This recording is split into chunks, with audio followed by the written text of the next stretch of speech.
like most people, you're probably concerned that you're not pronouncing words correctly in English. After all, when we're speaking another language, it can be hard to know if the sounds that we hear inside our heads are actually coming out correctly. In my case, worrying about my accent kept me from speaking confidently for many years. That's why I emphasize helping you speak more clearly so that you're more easily understood by native English speakers. I want you to feel more confident than I did when speaking Spanish. In this video, I'm going to share 3 reasons you may be mispronouncing words in English. My goal is to help point out these particular mistakes so that you can start focusing attention on them, work on them, improve them, so that you can feel a little more confident that you're communicating as clearly as possible. So let's talk about the 3 reasons you may be mispronouncing words in English. Number 1, you're making each and every syllable the same length. This is a super common problem for non-native English speakers. English is what we call a stress time language. In a stress time language, the rhythm is measured by the beats in between stressed syllables, and I'll talk about that in just a moment. Other languages are syllable-timed languages. This means that the beats are counted by each syllable being more or less the same length. Take a moment and consider this question. Is your language a syllable-timed language or a stress-time language? Chances are you speak a syllable-timed language. So that means when you're speaking English, you're making each syllable the same length. This means that you're probably mispronouncing the word. In English, words include stressed syllables, unstressed syllables, and reduced syllables. Each word has a syllable that receives the most stress. This is when one syllable is longer, louder, and higher in pitch. I'm sure you can understand why, if you're making each syllable exactly the same length, you're not pronouncing words in English correctly. When we have a stress syllable, the vowel sound is going to be incredibly clear and easy to understand. Like I said, it's longer, louder, and higher in pitch. Longer words may also include unstressed syllables. This is where these syllables are a little bit shorter, but the vowel sound is still clear. You'll also hear reduced syllables. This is when we make the vowel sound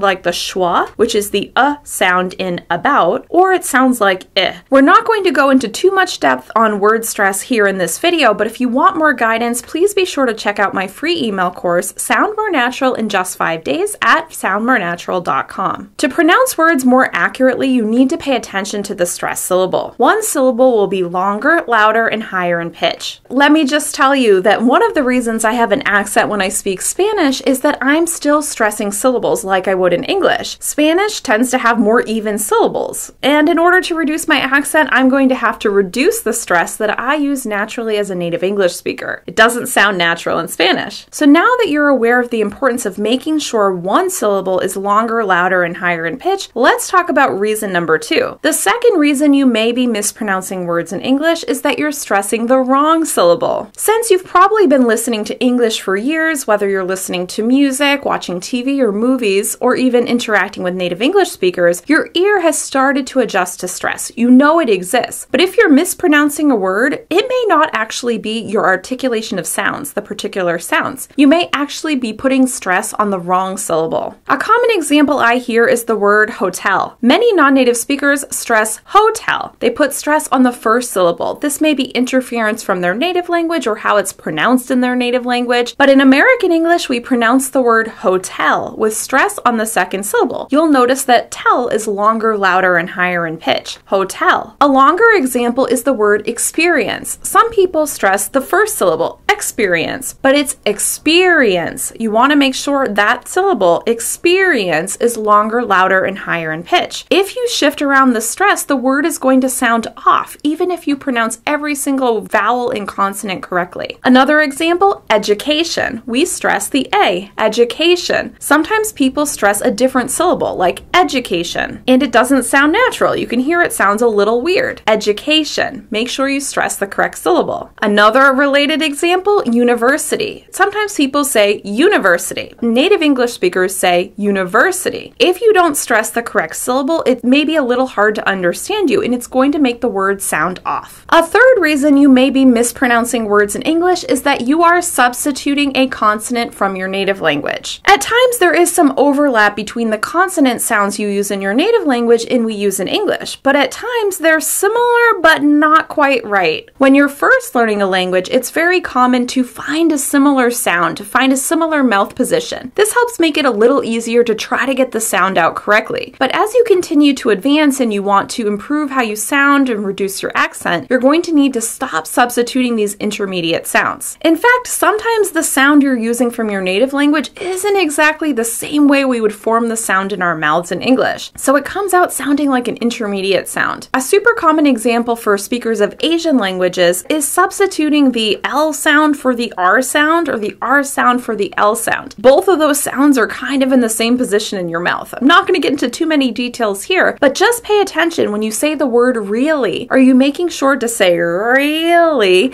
like we would in English, putting the R inside our mouth, that American R, and sticking your tongue out to make that L sound? Really. An example for Spanish speakers is the V sound in the word very. Sometimes people substitute the B sound, like in berry, and instead of saying very, they say very, without putting the V, putting your teeth on your lip. A lot of people struggle with the TH sound. Instead of saying three, they say tree. Or instead of saying thing, they say ting. They're substituting a different sound that's close enough in order to get as close to the word as possible. And while this may not affect whether or not somebody can understand you, it doesn't sound like the way a native speaker would say it. A good way to practice these sounds is to look up minimal pairs and practice distinguishing between these two sounds. Of course, there may be more reasons that you're mispronouncing words in English, but I just wanted to give you a few ideas of what to pay attention to so you can get started reducing your accent. So let's review the 3 reasons you may be mispronouncing words in English. First, you may be making each syllable exactly the same length. Like I said, English is a stress time language. That means that one syllable is longer, louder, and higher in pitch. In order to create the natural rhythm of English, you're going to need to make sure one syllable is longer. The second reason is that you may be stressing the wrong syllable. Even if you're aware of word stress and you're starting to include it in your speech, if you're mispronouncing a word, it's not always because you're not using stress. It's because you're using stress on the wrong syllable. So you may need to check your stress on words you find difficult to pronounce. Last, you may be mispronouncing a word because you're substituting a related consonant or a related sound in your native language. You may need to just practice how to move your mouth through the right shape in order to pronounce the sound the way it is in English. For more tips on how to reduce your accent, please be sure to check out the links in the description below. I've included a playlist that will help you get started with accent reduction in English. Once again, I'm Kim from EnglishWithKim.com. I'm your guide to the essential communication skills you need to sound more natural in English. If you like this video, please give it a thumbs up and share it with a friend. Don't forget to hit subscribe and click the bell for notifications if you want to be notified of my new videos. Have a good one. Goodbye.